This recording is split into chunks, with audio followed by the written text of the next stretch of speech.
नमस्कार, today news 9 Chhattisgarh में मैं सरिता आपका स्वागत करती हूँ। आज की बड़ी 9 खबर टुडे न्यूज 9 छत्तीसगढ़ के साथ। इसकी पहली खबर है आज की। भारत में एक दिन में कोरोना से मौत का आंकड़ा 600 से कम हो गया है, लेकिन फिर भी ये संख्या दुनिया में सबसे ज्यादा है। पिछले 24 घंटों में 46,790 नए कोरोना मामले दर्ज किए गए हैं और 587 कोरोना संक्रमितों ने अपनी जान गंवाई है। देश में रिकवर होने वाले मरीजों की संख्या भी नए मामलों से ज्यादा आ रही है।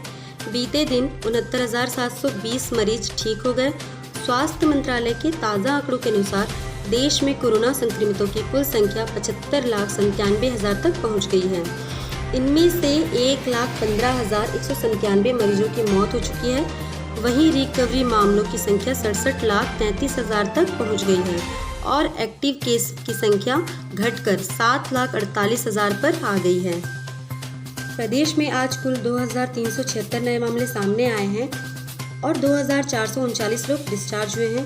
वहीं आज 16 संक्रमितों की मौत हो चुकी है। मुख्यमंत्री भूपेश बघेल कल शाम जिले के 5,400 गोबर संग्राहकों के बैंक खातों में 36,64,561 रुपये का भुगतान करेंगे।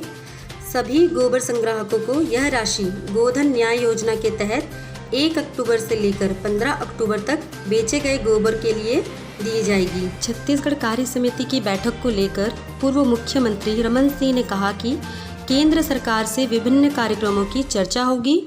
वहीं प्रदेश सरकार की असफलता को गांव-गांव तक जाकर बताने की रणनीति बनाएंगे। छत्तीसगढ़ में लॉ एंड ऑर्डर और शराबबंदी की मांग को लेकर भारतीय जनता पार्टी आज गृह मंत्री के बंगले का घेराव करेगी, साथ ही 1 दिवसीय धरना भी देगी।